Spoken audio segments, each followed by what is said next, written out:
Lord, pagaanin mo ang mga dinadala ko ngayon.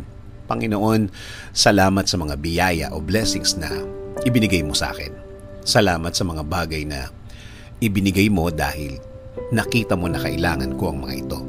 Salamat sa bagong mga pagkakataon o oportunidad na laging ibinibigay mo sa akin.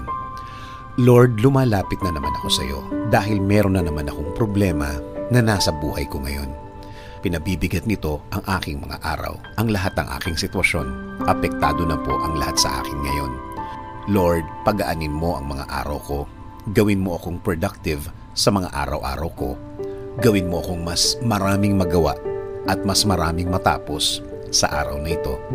Alisin mo ang lahat ng nasa dibdib at isip ko, Lord. Tulad ng dati, alam kong tutulungan mo ako ulit. Alam kong magiging maayos na naman ang lahat. Alam kong magiging magaan na naman ang mga araw na parating. Alam kong naririnig mo ako at alam kong di ako mabibigo sa aking dasal ngayon. Alam kong hinding-hindi mo ako pababayaan. Makikita at mararamdaman ko na ang mga kamay mo sa buhay ko, Lord.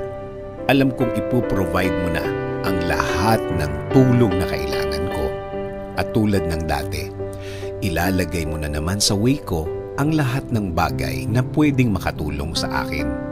Ang mga taong tamang maging impluwensya ko sa aking buhay. Salamat, salamat Lord. Dahil isinusuko ko na ang lahat. Ibinibigay ko na sa iyo ang lahat, Lord. Bigyan mo ko ng direksyon, bigyan mo ko ng pagpapala, bigyan mo ko ng blessings, Lord. Kasama na po ng aking pamilya. Kayo na po ang bahala sa kanila. Kayo na po ang bahalang magbigay ng pagpapala sa kanila. Kayo na po ang bahala din na magbigay ng direksyon sa kanilang mga buhay. Ikaw na din po ang bahalang magbigay ng mga answered prayers sa kanila, Panginoon. Patuloy akong kakapit. Patuloy akong maniniwala.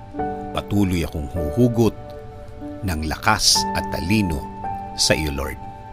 Alam kong bilang anak mo, kaya kong hilingin at ipagdasal ang lahat ng bagay na ito. In Jesus' name I pray. Amen. Sabi nga sa Philippians 4:6-7, do not be anxious about anything, but in every situation by prayer and petition with thanksgiving, present your requests to God, and the peace of God, which transcends all understanding, will guard your hearts and your minds in Christ Jesus.